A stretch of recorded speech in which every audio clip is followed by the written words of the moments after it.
First guy I wanted to pitch is Jaylon Tyson. He's probably the top option for me at 19 if he's still available on the board. Big guard, 6'7", really knows how to work a pick and roll, really savvy. Again, I'm operating off of 3 YouTube videos, like 90% of people who cover the draft. That's why we got to talk to the other 10 like you.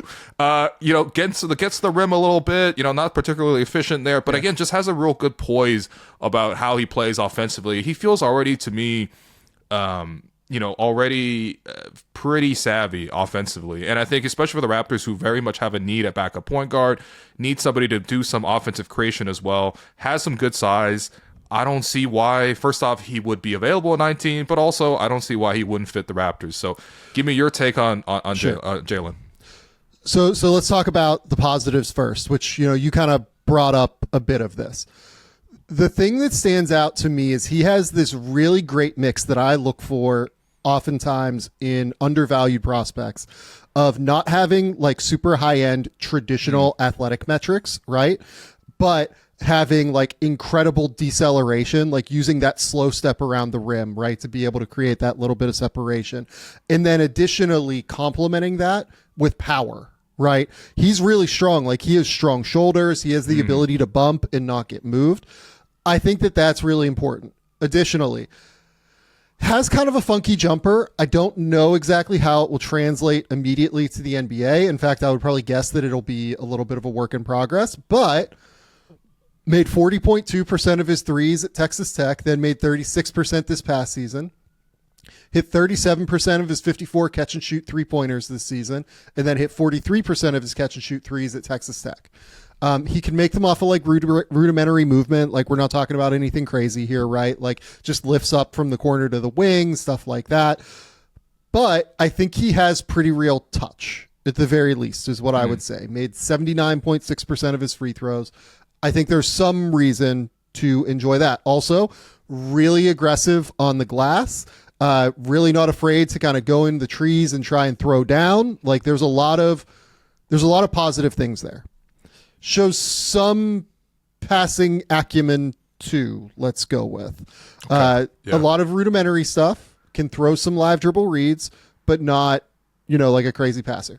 Here's the worry. They're twofold. First, like was catastrophic this year in terms of like over aggression.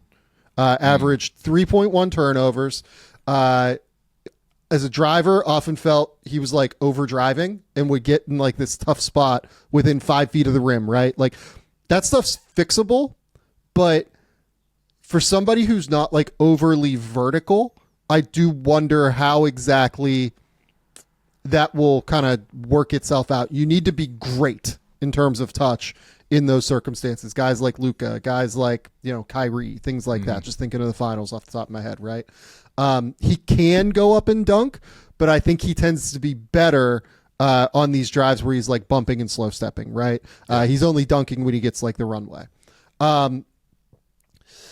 Passes are also a bit of a question mark. He makes some impressive ones, but then he'll also throw some like way out of bounds. He will also at times like read things late on the court and then just still try and fit it in anyway. Really felt like even on the good passes, he'd end up too deep in the paint and it would be like, well, where do I go here? Like, how do I manage this now? Right. The final thing I will say is I thought he was a lot better at Texas Tech defensively. So like there is that piece of it worth noting. I thought he was like horrendous this year on defense. Like I thought he was really, really bad in terms of, so like he's strong and solid when he gets his chest in front, but gets beat off the bounce more than you'd like to see, especially for someone who's a little bit bigger. Didn't navigate screens super well, got caught up in that group of bodies just like around the perimeter way too often.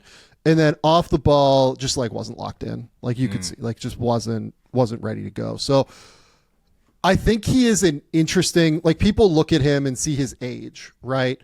Like he's 21 years old, turns 22 in December, right? And they will see, oh, this is probably not like an upside swing. I actually think he's more of an upside swing than what would meet the eye. I think there are quite low end outcomes where he could like maybe not be an NBA player if the defense doesn't improve and if the shot doesn't translate. But if the on ball stuff really translates, I think he could be a like legit, not quite an all-star, but like starter level, like real high end player.